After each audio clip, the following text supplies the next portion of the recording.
Igitabo cha Matayo. Kitabu cha Matayo. Igice cha 4. Sura ya 4. Umurongo wa 24. Mstari wa 24. Wandike teme. Wandike teme. Yesu baramugemurira ibibazo. Yesu alikuwa anamletea matatizo.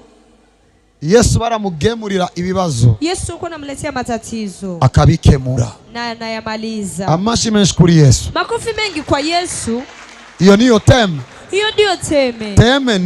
Teme ni hivi. Yesu baramugemurira ibibazo. Yesu alikuwa anamletea matatizo. Na ngorane kumugemurira ibibazo. Hamna tatizo kumletea matatizo. Kuko niwe yavuze. Kwa sababu yeye ndiye amesema. Ngo nimuze abarusha n'abaremerewe. Eti njoni nyote unachoka na kulemewa. Nimba yaba yikwegeye yari yikwegeye. Kama alikuwa amejikogotea kwa anajikogotea. Hama. Alafu. Constant niyivuga ngo yarabikemura. Ndiye amesema alikuwa anayamaliza. Bisigura ngo nimba yarabikemura. Manake kama alikuwa anayamaliza. Nivyawe agomba bikemura. Hata na matatizo yako anataka kuyamaliza. Inkuru yiwe ikwira Isiria hose. Habari zake zikaenda sehemu yote. Bamuzanira abagwaye bose. Wakamletea wagonjwa wote. Bamuzaniye iki? Walimletea nini? Mumva bamuzaniye ibirage. Unasikia umemletea mumva bamuzaniye injegere. Unasikia umemletea bamuzanira abagwaye. Wakamletea wagonjwa wote. Batewe n'indwara zitari zimwe. Waliovamiwa na maradhi mbalimbali. Nibibasheshereje. Na mateso. Nabinjiwemwo n'abadaimoni. Na wenye wameingiwa na mapepo. N'abagwaye intandara. Na wenye kifafa. Nibimuga. Na wenye kupoza. Yesu yakoze iki? Akafanya nini? Yesu yakoze iki? Akafanya nini? Mukanya gato agiye kubandanya akora ivyo yahora akora. Katika muda mdogo anataka kuendelesha kutoka yako. Navuze ngo mukanya gato agiye kubandanya ivyo yahora akora. Katika muda mdogo anaenda kuendeleshia yako vile. Umurongo gukurikira. Mstari wa kufuata. Kandi shengero ryinshi na makutano mengi riramukurikira wakamfuata bavuye Galilaya kutoka Galilaya ni Dekapoli na Dekapoli ni Yerusalemu ni Yudaya no hakurya ya Yorodani na huko ngambo ya Yorodani. Baduhe Matayo watupatie Matayo 11:28 11:28. Mwibuke teme yacu. Kumbuka teme yetu. Yesu baramugemurira ibibazo. Yesu alikuwa anamletea matatizo. Na kosa iyo bamugemurira ibibazo. Sio kosa wa kumletea matatizo. Matayo 11:28. Matayo 11:28. Ndaheza by'ubuzima bw'umuntu wese ari muri kino cyaha. Nabariki maisha ya mtu wote ambaye yuko mahali hapa. Ndatangaje uko Yesu yakijije bajya. Ninatangaza gisi Yesu agiye kugukiza nawe mu izina rya Yesu. Anaenda kuponya na wewe kwa jina la Yesu. Raba rero gituma bamugemurira ibibazo. Tizama sasa kwa nini wanamletea hayo matatizo. Muri kino gihe cha none. Kwa hiyo wakati wa sasa. Na kosa dufise. Hatuna kosa. Mu kumugemurira ibibazo. Kwa kumletea matatizo. Kuko niwe yavuze ngo. Kwa sababu yeye ndiye amesema. Nimuze. Joni. Kuri jewe mwese. Kwangu nyinyi nyote. Abananiwe. Msumbukao. N'abaremerewe. Na wenye kulemewa. Ndabagirira iki? Nifanya nini? Ndabagirira iki? Nifanyie nini? Ndatangaje ko Yesu agiye kubaruhura mu izina ryiwe. Kwa Yesu anaenda kuwapumzikisha kwa jina lake. Now, muvyumvere. Sikilizeni sasa. Icyo tugomba tuvuge. Chenye tunataka kusema. Ni kigwa kivuga ngo Yesu baramugemurira ibibazo. Niteme nasema Yesu alikuwa anamletea matatizo. Aho twasomye mu gitabo. Mali tulisoma katika kitabu. Chande. Igitabo cha Matayo. Kitabu cha Matayo. Igice cha 4. Sura ya 4. Umurongo wa 24. Mstari wa 24. Ko bamuzanira abagwaye bose. Eti wakamletea wagonjwa wote. Abari bafise ibibazo bitandukanye. Wenye walikuwa na matatizo mbalimbali. Badondaguye. Walitaja. Yuko hari ari ibimuga. Eti palikuwa wenye yuko hari abafise intandara. Palikuwa wenye kifafa. Hari abari bafise ibasheshereje bitari bimwe. Palikuwa wenye wanaumia magonjwa mbalimbali. Hari abari bafise abadaimoni. Palikuwa wenye uko na mapepo. Ahantu hose. Mahali pote. Bavuga ko Yesu ari. Wanasema kwamba Yesu yuko. Iyo batazanye abagwayi. Kama hawaleti wagonjwa. N'abantu bamaze kwikeka ko Yesu atahari. Na watu walishashakia kwamba Yesu hayuko. Kuko ahantu ho Yesu ari. Kwa sababu mahali Yesu alipo. Bategerezwa kumuzanira abagwayi. Wanapaswa kumletea wagonjwa. Igituma kuwa kabiri. Sababu gani siku ya kuwa Mungu. Siku ya Ijumaa. Mbere n'abandi baratoroka kuwa kane. Na wengine wanatoka siku ya Ijumaa. Twamadusanga bazanya abagwayi. Tunakuwa tunakutana wameleta. Bisigura ngo Yesu baramubona. Manake Yesu alimuona. Bisigura ngo Yesu yarabonetse. Manake Yesu ameonekana. Uwo Yesu rero. Muri Bibiliya bavuga ngo yarabakijije bose. Aliwaponya wote. Hama rero nariko mbwira mwebwe. Alafu nilikuwa nawaambia nimucike intege. Msikati tamaa. Yuko mukozi kosa. Kuwa mnafanya kosa. Yo kuzana ibibazo kwa Yesu. Ya kuleta matatizo kwa Yesu. Kuko niwe yavuze ngo. Kwa sababu yeye ndiye amesema. Nimuze. Njoo. Abarushe. N'abaremerewe. Kulemewa. Ndabaruhure. Ni Yesu yavyivugiye. Ni Yesu amejisemea. Ndatangaje ko ubutumire witavye. Ninatangaza kuwa uhaliko umeitika. Yesu Kristo ataza kukwirengagiza. Yesu Kristo hata wewe watu fisi kibazo ndatangaje ko Yesu Kristo agomba akuruhure mu izina rya Yesu. Balu patu zaku katum zeku kahin lekus kata. Ikibazo cy'umubiri, ikibazo cy'imwemu, ikibazo cy'umufuko, ikibazo cy'ubuzima, ikibazo cyo mu rugo, ikibazo cyo mu cyumba, ikibazo cy'urugendo, ndatangaje ko Yesu agiye kukuruhura. Zeyaya zaluta lata muya aka. Uwaguteje ikibazo agiye guhura n'ugomba gukemura ikibazo. Uwaguteje ikibazo agiye guhura n'ugiye gukemura ikibazo. Nimba wizera vuga ngo Yesu. Ikomera amashi wica kalush. Hallelujah. Now let me finish. Uchawibaza ngo mbega Yesu ari ngaho. Unafuna juza je Yesu yuko hapa. Usanga vyarashoboka igihe cha Yesu. Unakutana biko vinawezekana wakati wa Yesu. Usanga yarahindutse. Utakutana amebadilika. Ndiko mvugana nawe. Niko nazungumza na wewe. Ndiko mvugana n'ikibazo. Niko nazungumza na mvugana n'uwateje ikibazo. Niko nazungumza na mwenye. Abaebrania 13:8. Waebrania 13:8. I'm about to finish. Ngomba guheza. Remember our message. Ibuka message yacu. Iri mu gitabo cha Matayo kane. Katika kitabu cha Matayo. Ivuga ngo Yesu baramugiye muri ribazo. Inasema Yesu uko namletea matatizo. Ibindi niko ndongereza kugira ngo ndagufashe. Hivi ni niko naongezea ni kusaidia. Umenye ko utagize ikosa. Ujue kwamba hukufanya kosa. Ubu rero wamenye ko utagize ikosa. Hivi sasa ulijua kwamba hukufanya kosa tena. Ni wagiye hatariho. Haukwenda pasipo. Wagize neza kuzana ibibazo kwa Yesu. Fanya vyema kuleta matatizo kwa Yesu. Yesu Kristo. Yesu Kristo uko yararejo n'uyu munsi ni kwari ni kwasokwa ibihe bidashira. Reka ndayisome muri version y'uno munsi. Acha niseme version ya leo. Reka nangure kubegera binatangiye kuza ibintu kaka. Acha nianze kuanza.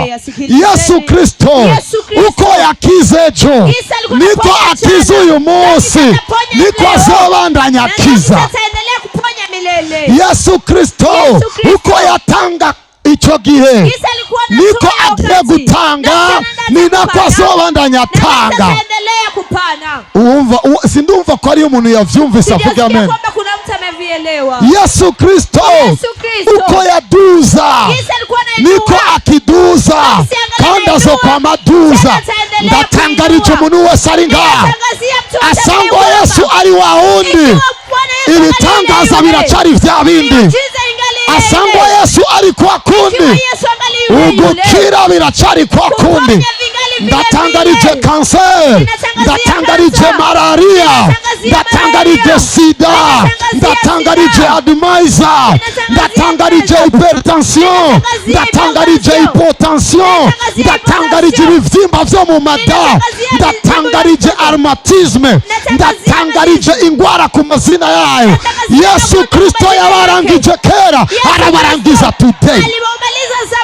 Ndatangarije krize, ndatangarije ibibazo, ndatangarije inzara, ndatangarije ubukene, ndatangarije intambara zo ku kazi, ndatangarije agasuzuguro, ndatangarije akagaye, ndatangarije ubwoba. Yesu Kristo uko yararejo niko ashikiri uyu munsi agomba birangize. Zakeya zekizantema parush parash lekira tamaya. Ndiko ndabona iyerekwa. Ndiko naona maono. Mbonye iyerekwa. Naona maono. Mu maso mbonye iyerekwa. Mbonye Yesu igiye shetani aramuboha. Naona Yesu ijwi rirambwira ngo rega uwo shetani naramurangije nashoboye abizera.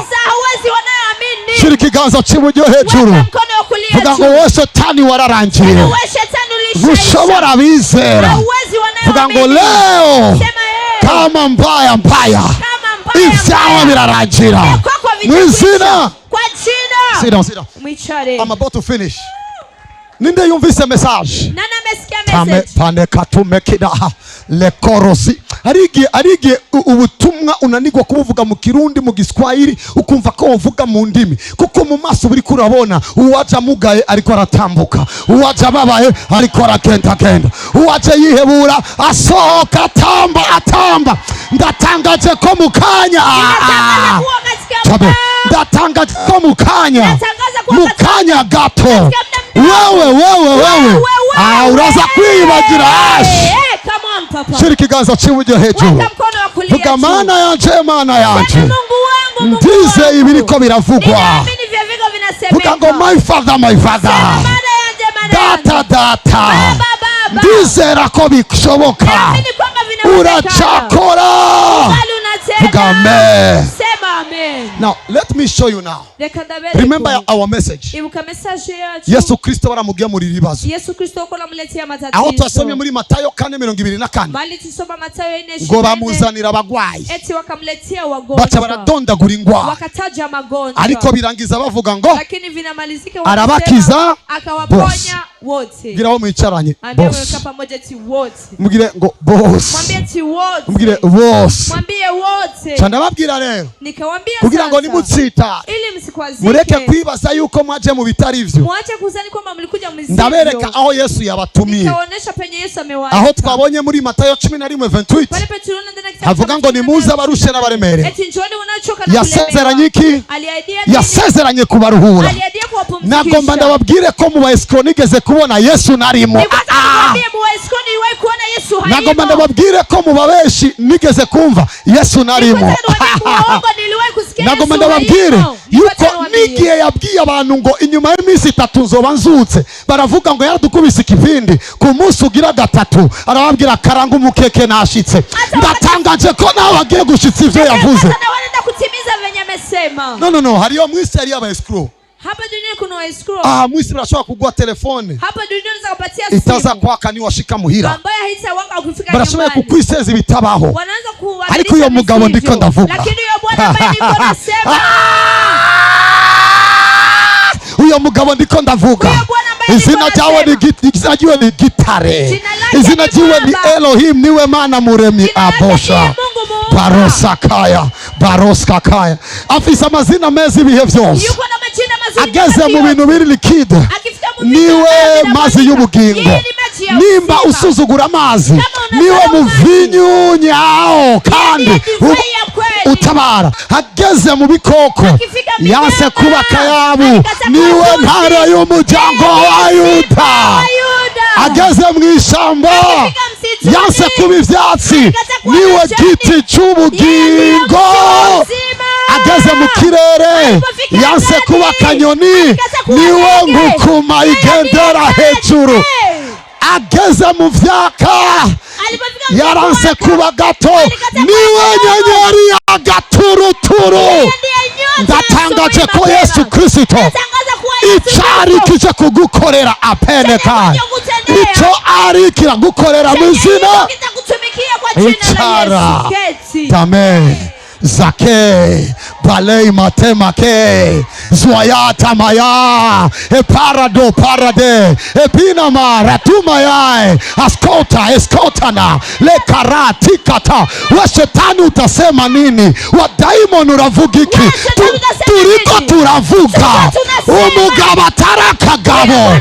Turiko turavuga umugabo atiga gukora azivyo gukora. Turiko turavuga umugabo afise ivyo yakoze vyo mushingira intahe. Nanje ndi mubo gushingira intahe. Nari imfuvyi atavyizigiro, yarangiza umuvyeyi wa benshi. Nari mayibobo ntaboneco, ariko uyu munsi ndafata indege gikinga ndaheza ki ubuzima bwawe. Shira ibiganza hejuru uvuge ngo haleluya. Vuga ngo haleluya. Imana yarambwiye my son, korera ubwoko bwanje.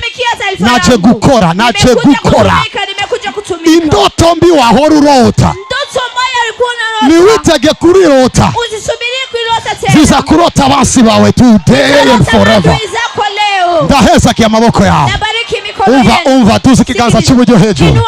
Ndatangaje yuko uko kuboko kudukije kuba Yesu mako ikwega madolari, ikwega maero, ikwega mafrabu, ikwega mafra kongole, ikwega mafra rwande, ikwega mashilingi, ikwega mapound, ikwega marande, ikwega madiram.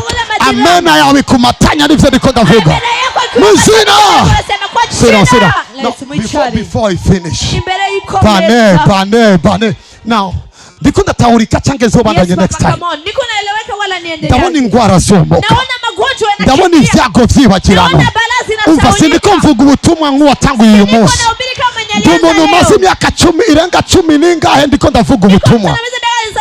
Narabonye sida zikira, narabonye kansere zikira, narabonye abapfuye bazuka, narabonye abakene baduzwa, narabonye abihebuye batabagwa. Sindiko ndavuga nk'uwigirisha, ndiko ndavuga umugabo maze kubona. Vugamo nanje Yesu, uri umugabo aruta bose. Nimba uvyizera ko aruta bose, vuga izina Yesu cyane. Baye palei makataleke teteya mazimisi. Namaliza masiku. Imana yanyatse kuvuga. Mungu ameninyang'anya kusema. Mvuga n'umuntu minota 2 ncangweba. Nikizungumza na mtu dakika 2 na kwenda. Maneno yanakatika. Amajamba gacika. Sikaenda umwanya kuvuka cyane ndiko ndavuga ubutumwa. Napataka muda kusema sana nikiwa na ubiri. Natahuye. Nimeelewa. Ko yamaze kumbwira hagarika ibindi vyose. Wameshanambia siomesha vingine vyose. Nagoma ndagushiremo ivyanje genda uvuguhezagira. Nikuweke mavyangu kwa kusema unabariki. Bikuze ngavuga. Ndaguhezagira mu izina cya Yesu Kristo. Ndahezagira inda yawe. Muri kino gihugu uzogivyiza mu izina cya Yesu. Na wewe umurikirana mu mahanga. Muri ico gihugu uzogivyiza mu izina cya Yesu. Uzobari vyiza mu izina cya Yesu. Reka bizera tuvuge amen. Giro mwicaranye. Niye njo Mungu iko naongelesha. Sijui na wewe. Bona uchangamki, bona uchangamki. Kumengo warihebuye kugeza aho birenze. Mubwira ngo nimba uri mu bihebuye n'akazi kawe ahanje leo ni siku yangu mie. Urashobora guhaguruka uskatama heria mwizina. Icara mu nsizi yawe, icara muri biro yawe. Nimba ukiri umukobwa icara mu rugo rwawe, nimba uri umudamu icara neza mu rugo. Nimba uri umugabo icara neza mu rugo. Nimba uri umusore icara nawe mu rwawe. Chakeya chakameya maratatanea zuza luza kaya. Dunia yote Mungu ameitupatia. Tutaipeleka. Tutaamulia chumbani iwe vitatokea mwanji. Tutaamulia kanisani iwe vitatokea dunia nzima. Reka mere kuri wowe. Ndafashe ingingo. Ndachia n'urubanza. Utegerezwa gutera imbere. Bashe. Hallelujah. Now let me finish. Remember. Message yacu. Yesu baramugemurira ibibazo. Nawe amugemuriye sivyo? Nariko ndakubwira ko atangora. Kuko niwe yagutumiye. Hama nabonye yuko okwikeka. Niliona kwamba unaweza kuwa na mashaka. Yuko atagikora. Kwamba hatendaji. Cyanda kubwira ngo uko yarareke. Nikwambia gisa alikuwa jana. Nikomeze. Niko kanda zo kwa mari. Asigaye akantu kamwe ndagufasha. Kuko uracafisa akabazo. None yo baringa. Sasa nasa kuwa yiko hapa. Yohana 14:12. Yohana 14:12. Jekedekemea. Zakika lenta maya. Lebrata lea. Ijura mbye ngo batavyara bagiye kuvyara. Sauti naambia wasioza wanaenda kuzaa. Ndabizi gitumo utavuze amen. Najua kwa nini usemi amen. Kuko wewe baza gusaba vyara abana. Kwa sababu unazani tu wanaozaa watoto. Abantu baravyara amasosiyete. Watu wanazaa makampuni. Maana yo mwijuru. Abashaka abana mu vyara abana. Abakene sosiyete mu vyara amasosiyete. Au tuvuga ngo nzovyara gute? Unasema ntazaje. Okay, kuvyara abana reka kanaka mu vyarana. Kuzaa fulani acha fulani mzaa. Ariko wibuke ko Maria yavyaye kanaka atabigiyeko. Lakini kumbuka Maria amezaa fulani bila kuviingia. Kandi gitutu camwe mwera cyaramugiyeko. Kana kivuli cha Roho Mtakatifu. So today umugambi wa uzi ko utashoboye kuvuka mwe yaragiye kuvyaza. Amena yawe umengo uracafisa makenga kuri mwe. So ikibazo warufise ndagikemure. Mukuri Amin. Nukuri. Amin. Ndababwira. Nawaambieni. Unyizera. Yeye aniaminiani mimi. Ibikorwa jewe nkora. Kazi ninazofanya mimi. Nawe azobikora. Yeye naye atazifanya. Kandi. Naam. Azokora ibi aho. Na kubwa. Aho. Azokora imeze gute? Atafanya. Joshua akora imeze gute? Joshua anafanya vitu. Azokora ibibiruta. Atafanya na kubwa. Kuko jewe ngiye kwa data. Kwa sababu mimi ni bande bizera ko Yesu ari kwa data? Wanani wanaamini kwamba Yesu yuko? Ni bande rero bizera ko jewe nizera Yesu nza gukora ibirenze ivyo yakoze? Wanani wanaamini kwamba mimi naamini Yesu utatenda zaidi ya Yesu alifanya? Kwa maneno madogo. Nimba wa mugore yava maraso. Kama yule mama alikuwa anavuja damu. Yaragize amahigwe. Alikuwa na uheli. Wofisa amahigwe kabiri. Wako na uheli kuko jewe Yesu avuze ngo nzokora ibirenze ivyo yakoreye ujya mugore. Asha. Vuga rero mu izina rya Yesu. Kuva kera barakugemurira ikibazo, nanje nakugemuriye. Tangura kumubwira ivyo wamugemuriye. Just pray. Tangura kumubwira ivyo wamugemuriye. No, sindakumva. Tangura kumubwira ivyo wamugemuriye. Gira Yesu nakugemuriye ingora. Maze iminsi bitagenda neza. Ndakugemuriye ingorane. Maze iminsi mfise ntundu mu mutima. Yesu nagomba ndakubwire. Nakugemuriye today. Numvise ko ari wowe wabivuze ngo nimuze abarushe n'abaremerewe, nanje naje ndarushe. Iki kintu kiranduhishije. Make a prayer, make a prayer. Make a prayer, make a prayer, make a prayer. Zekata leiba subra at Jesus. Umuntu wese ari muri kino kibanza, mtu wote ambaye yuko mahali hapa, uri umukandida n'umukandidati, uko kandida na kandidati uw'Imana igomba igirire neza ku mugaragaro. Wenye Mungu anataka ndiye wema. No, amena yawe iracari hasi. Amena yako ingari chini. Imana igomba ikugirire neza ku mugaragaro. Mungu anataka kutendea wema hadharani. Ndiko ndumva ijingo yabikoze ku mugaragaro, amahanga bireba.